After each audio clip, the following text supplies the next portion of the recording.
जाम कि नजाम साथीहरू भन्नु त त्यो पानीको बिचमा। यो आएको चाहिँ इन्डियाबाट हो। क्याफेभन्दा उता गएर उताको भ्यू देखाउँछु फेरि। वेलकम टु जङ्गल गाइज, वेलकम टु जङ्गल।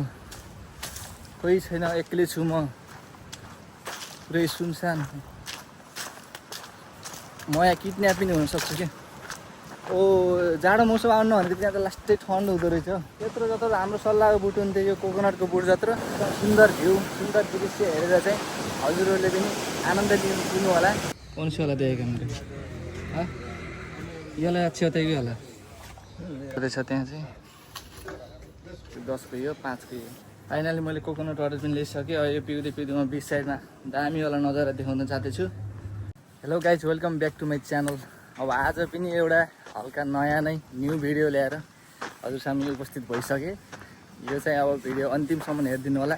आज एकदम रमाइलो र दामी हुनेवाला छ। फेरि आज अब यहाँ चाहिँ आजबाट सुरु भयो। अब आजबाट रमजान सुरु भएपछि अब आज 6 बजेभन्दा अगाडि मान्छे त्यस्तो निस्किँदैन, किनकि आज बाटोमध्ये पनि एकदम सुनसान छ। कोही कोही हिँड्छ, तर कोही कोही हिँडे पनि यहाँको मान्छेहरूले चाहिँ पानी पनि खान्न अरे कि, त्यस्तो छ। कोही कोही हिँड्छ, त्यो पानी पनि नखाने मान्छे अब त्यही पनि आफ्नै कामले हिँड्दो रहेछ। अब यस्तो छ यहाँ, गर्मी एकदम बढी छ। अब म त्यहाँ गएर एउटा कोकोनट वाटर लिएर कोकोनट वाटर पिएर चाहिँ त्यहाँबाट उता बिच साइडमा जानेवाला छु। म यहाँ आइसकेँ। अब चाहिँ यहाँबाट ट्याक्क एउटा कोकोनट वाटर लिनु पऱ्यो। एउटा मात्र पसल चाहिँ धेरै खुल्या होइन, एउटा मात्र पसल खुल्या रहेछ यहाँ, जुस खाने पसल। कैसे मौज है अरे आज कब भेट्यो तँ? बुझ्नु नै किन भन्नु कोकोनट वाटर? कोकोनट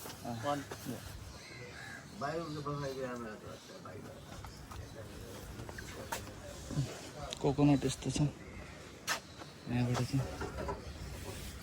कौन सी वाला देखेगा मेरे? हाँ ये वाला अच्छी होता है, ये वाला? हाँ ये वाला अच्छा लगता है।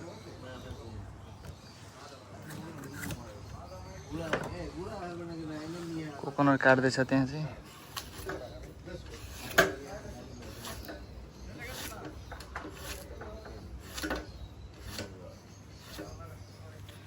यो चाहिँ दुई टाइपको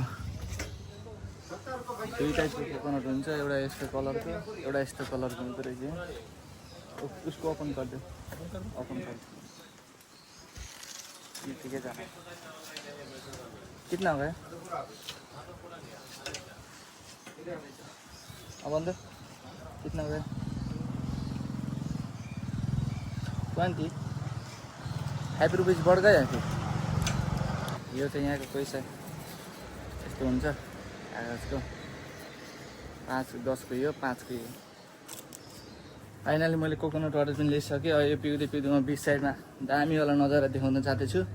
अब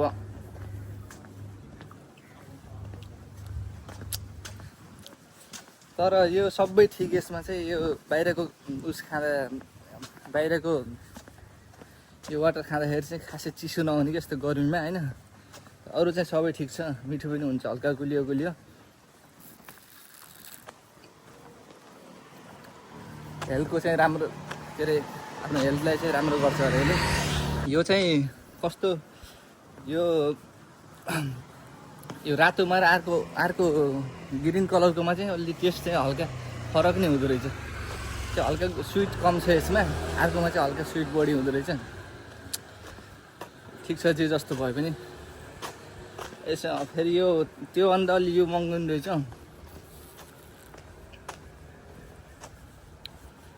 अनि यहाँको एउटा खासियत फेरि के छ भने, यहाँ चाहिँ यहाँको खासियत हो कि यो कमजोरी भनौँ, यहाँको चाहिँ 12 मासै गर्मी हुन्छ। यहाँ चाहिँ जाडो मौसम भन्ने हुँदो रहेछ। किनकि म आएको 2 वर्ष भयो, अहिलेसम्म यो जाडो मौसम भन्ने आएन, गर्मी हुँदो रहेछ। बाटो पनि सुनसान छ। 1-2 जना मान्छेहरू, त्यही बङ्गाली मान्छेहरू काम गर्ने मान्छेहरू हुने होइन, तर त्यस्तो कोही पनि हिँड्ने छैन। अब 6 बजीसम्म केही पनि खाँदैनन् यहाँको मान्छेले। 6 बजेपछि हो, 6 6 बजीसम्म केही खाँदैनन्। त्यसपछि फेरि यस्तो भिड हुन्छ रोडमा, जामै पर्छ कि यत्रो उसमा पनि, यति ठाउँ सानो ठाउँमा पनि। यहाँ चाहिँ यो के को बुट हो, यत्रो ठुलो बुटको छारीमा आइसक्यो म। कस्तो बवाल छ यहाँ बुटहरू, के फलेर चाहिँ यस्तो। आँप त होइन होला, आँप हो के हो।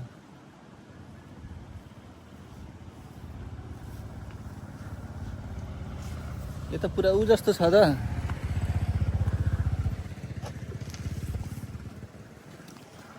यसको दाना के को जस्तो छ भने, यत्रो बुट छ, यसको दाना चाहिँ के को जस्तो छ भने हाम्रो घरतिर चिउरी पाउँछ नि, त्यो चिउरीको दाना जस्तो छ कि यसको दाना चाहिँ। त्यो चाहिँ सानो सानोमा चाहिँ चिउरीको दाना जस्तो छ कि, खै मलाई पनि थाहा भएन के को दाना हो यो। यहाँबाट धेरै टाढा चाहिँ छैन, म धेरै नजिक आइसकेँ।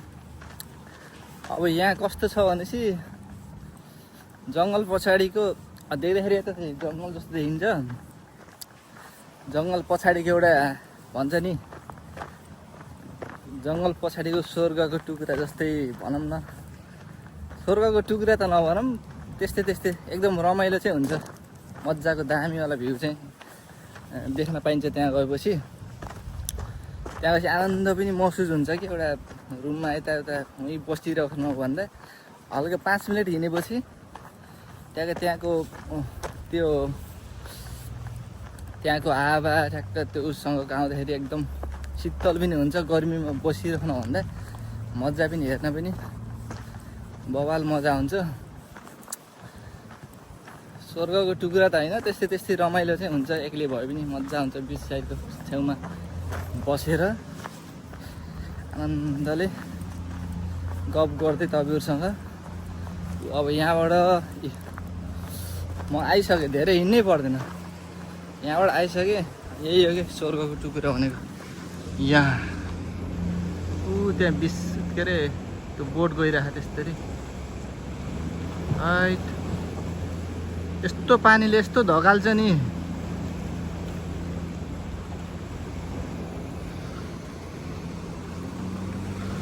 यस्तो हो, यता जङ्गल जस्तो छ, यता जङ्गल जस्तो छ, यताखेरि यस्तो छ भ्यू। यस्तो पानीहरू आइरहन्छ। यता यस्तो फर्किँदा यस्तो फरक हुन्छ, यसो यता फर्किँदाखेरि यस्तो त्यहाँ एउटा बोट गइरह, त्यो बोट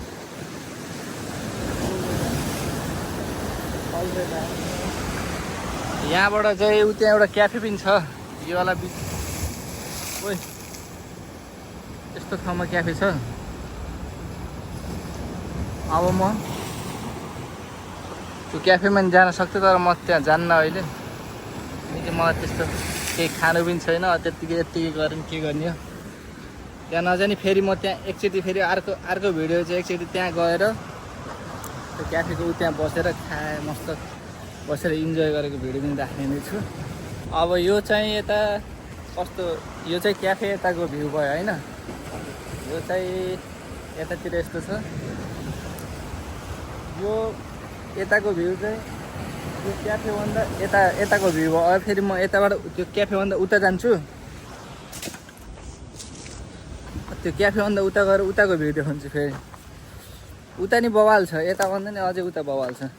उता चाहिँ खुल्ला छ, त्यो सिधै यस्तो बार लागेन, पोखर के अरे बोट जम्मा हुने ठाउँ बनाएन। उता चाहिँ सिधै खुल्ला छ। उताको भ्यू चाहिँ बवाल छ झन्। यो भ्यू हेरेर उताको हेर्ने कम्पेयर गर्ने भने चाहिँ मलाई चाहिँ उताको दामी लाग्छ। हेरौँ त्यहाँ गएर। अब यहाँबाट देख्दाखेरि चाहिँ यस्तो जङ्गलबाट हिँडेर जानुपर्छ। फेरि कतिको डिस्टेन्स छ भने यहाँबाट त्यहाँ जान कतिको टाइम लाग्छ भने 2 मिनटको। त्यहाँ यो क्याफेभन्दा यताको यो क्याफेले चाहिँ जोडे गरे कि बिचमा। यहाँ यस्तो जङ्गल, वेलकम टु जङ्गल गाइज, वेलकम टु जङ्गल। कोही छैन, एक्लै छु म, पुरै सुनसान। म यहाँ किडन्याप पनि हुनसक्छु कि, कसैले किडन्याप गरेर नि बचाउनु नै आएर। भेटिनु भयो एकजना दाइ जङ्गलमा।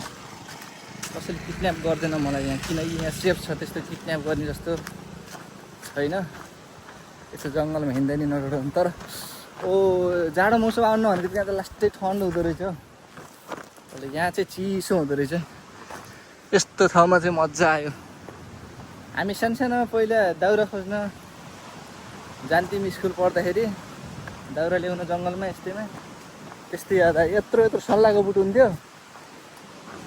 यत्रो जत्रो हाम्रो सल्लाहको बुट हुन्थ्यो, यो कोकोनटको बुट जत्रो। त्यसमा चढेर सुकेका दाउरा काटेर भारी पुऱ्याएर 1-2 घन्टामा फर्केर आइन्थ्यो। पहिला त हामी पनि कम त होइन कि दाउरा सौरा बोक्नलाई चाहिँ कडै मान्छे। अब मैले फेरि बब्बाल होला ल यहाँबाट यहाँ गएर भ्यूवाला हो कि फेरि भ्यू चाहिँ छ एउटा बोट, त्यो चाहिँ नाचेर। त्यो चाहिँ तिनीहरूले तपाईँले सोच्नु भएको त्यो किन चाहिँ त्यहाँ घुमिरहेको त्यो बोट भन्ने सोच्नु भएको नि, त्यहाँभित्र त्यो बोटभित्र मान्छे छन्। तिन मान्छेले चाहिँ माछा मार्छन् कि बोटमा उयो गरेर यो साइडको उसमा चाहिँ माछा मार्छ। यस्तो छ नजर, बवाल नजर हेरेर चाहिँ साथ दिनु होला। दामी दामी यहाँ आउँदैछ, एक्लै आउँदैन, आनन्द लाग्छ कि। तर यस्तो छ यता फेरि अर्को बोट, यो फेरि अर्को कलरको बोट गयो।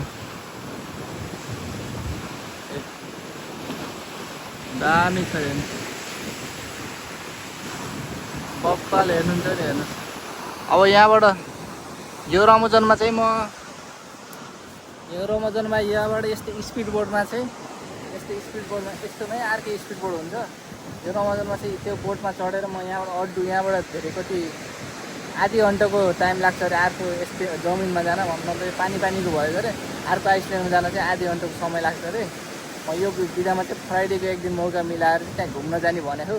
त्यहाँको नि बब्बाल हुने लाग्छ मलाई लाग्छ, त्यहाँको चाहिँ कति बब्बाल हुन्छ होला। यो पनि यस्तो बोटमा स्पिड बोटमा हिँडेर आफूले अहिलेसम्म अनुभव लिन पाएन है, किनकि अब यहाँ आएपछि त्यो चाहिँ अनुभव लिने भन्ने सोचिरहेको। त्यहाँ स्पिड बोटमा कस्तो हुँदो रहेछ त्यो गएर त्यहाँ उडेको पनि दामी भयो होला, धेरै दामी। त्यहाँ चाहिँ मलाई आफ्नै मनैदेखि चाहिँ जान इच्छा हो। आएदेखि चाहिँ म जान्छु भनेको, अहिलेसम्म जान पाएन। यस्तो चाहिँ यता आएपछि यस्तो आनन्द हुन्छ कि चिसो हावा चल्छ कि उता गर्मी भयो पनि यसको बाहाले गर्दाखेरि चाहिँ, यसको फोर्सले गर्दाखेरि चाहिँ चिसो हावा चल्छ। यहाँ चाहिँ एकदम बब्बाल मजा चाहिँ दामी हुन्छ। त्यो आएर मलाई ल जाम भन्छ, त्यो बोटले मलाई पनि आइज भने जाम कि नजाम साथीहरू भन्नु त त्यो पानीको बिचमा। मजाले चाहिँ हिजो चाहिँ कति धेरै मान्छेहरू छन् कि कस्तो मजाले माछा मारिरहेको हेर्नु न ल। कस्तो दुईवटाले यिनी उता जाने रहन्छ, उनीहरू दुईजनाले माछा मार्दो रहेछ त्यहाँ। मलाई पनि थाहा छैन यो कुरा। मैले चाहिँ आज यो चाहिँ माइक यो चाहिँ आज डिसाइडमा आएको कारण यो बाहिरको जुन साउन्ड आउँछ नि, यो माइक त्यो साउन्ड चाहिँ कतिको उ गर्दो रहेछ यो माइक चाहिँ भनेर माइक टेस्ट पनि गर्नको लागि पनि हो। माइक टेस्ट पनि गर्ने आज। यो आएको चाहिँ इन्डियाबाट हो, यो डेलिभरी भएको इन्डियाबाट हो। यो चाहिँ अहिले यो मेरो फोनकै माइक उसमा मैले कुनै जोड गरेँ होइन। यो चाहिँ मैले यसबाट पनि चेक गर्छु, यसबाट दामी आउँदैछ, यसबाट भन्थे गरेर अब मैले त्यो खासै चेक गरेँ होइन। एकचोटि चेक गरेको थिएँ तर बाहिरको तीखो साउन्ड आएको थियो कि धेरै। यसबाट पनि त्यस्तो बाहिरको साउन्ड आउँदो रहेछ। अब आफ्नो एक्ज्याक्टली भोइस चाहिँ यसबाट जाँदो रहेछ है, खासै उ गर्दैन, एकदम तीखो साउन्ड जान्छ। बाहिरको चाहिँ एकदम सुनिन्न यसमा चाहिँ। जस्तै यता अहिले यो खोलाको साउन्ड आएन नि, जस्तो समुद्रको साउन्ड आएन नि, त्यो साउन्ड चाहिँ खासै यसमा सुनिन्न। अब यो डाइरेक्ट बोल्दाखेरि चाहिँ सुनिन्छ, सबै मेरो साउन्ड लगाए त्यो सबै बाहिर बोलेको पनि सबै सुनिन्छ। तर यो लगाएपछि बाहिरको सुनिन्न खासै, तर तीखो चाहिँ साउन्ड आउँदो रहेछ यसरी। तीखो साउन्ड चाहिँ ओरिजिनल, खासै ओरिजिनल होइन यो, मैले सस्तो किनेको यो, खासै महँगो नि होइन। त्यही कतिको यो 1000 रुपियाँको होला यो, ज्यादै भएको 1000 इन्डियन भारूको 1500को होला यो माइक। तर ठिक छ, ठिकै छ, तर बाहिरको साउन्ड चाहिँ आउँदैन, तर तिखो अलिक तिखो साउन्ड चाहिँ जान्छ यसबाट।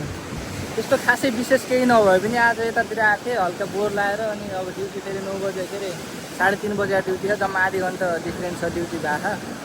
अब खासै ड्युटी जाने टाइम पनि भयो, फेरि उहाँ रुममा गएर आफू फ्रेस भएर चाहिँ ड्युटी जाने हो। खासै स्पेसल आजको भिडियो नभए नि केही रमाइलो यो नजर चाहिँ आफूले कति सक्छु त्यो देखाउने कोसिस गरेर देखाइ पनि सकेँ। अब म चाहिँ हल्का मजा लिइसकेँ। हजुरहरूले यो भिडियो हेरेर एकदम सुन्दर भ्यू, सुन्दर दृश्य हेरेर चाहिँ हजुरहरूले पनि आनन्द लिनु होला भन्ने आशा राख्दछु। भिडियोमा भेटौँला। नेक्स्ट भिडियो फेरि छुट्टै किसिमको आउँछ, हेर्दै जानु होला। फेरि सब्सक्राइब गर्नु भएको छैन भने सब्सक्राइब पनि गरिदिनु होला प्लिज।